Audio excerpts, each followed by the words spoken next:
गौतम बुद्ध ने संन्यास लेने के बाद अनेक क्षेत्रों की यात्रा की। इस दौरान उन्हें तरह तरह के लोग मिले। कोई अपनी परिस्थिति से परेशान तो कोई गौतम बुद्ध के रूप और व्यक्तित्व से हैरान था। एक बार वह एक गांव में पहुंचे।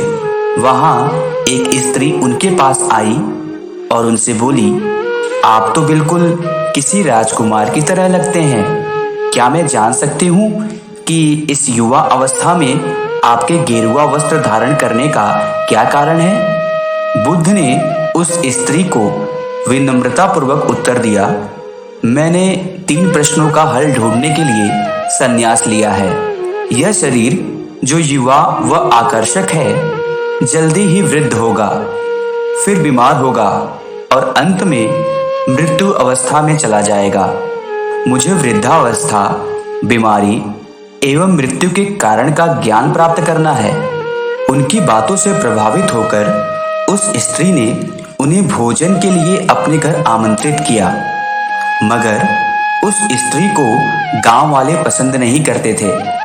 शीघ्र ही यह बात पूरे गांव में फैल गई कि महात्मा बुद्ध उस स्त्री के घर भोजन करने जाने वाले हैं।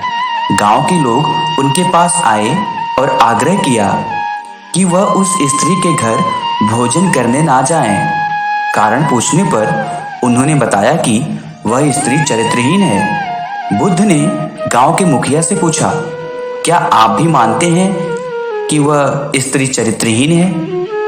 मुखिया ने कहा, मैं शपथ पूर्वक कहता हूं कि वह स्त्री बुरे चरित्र वाली है।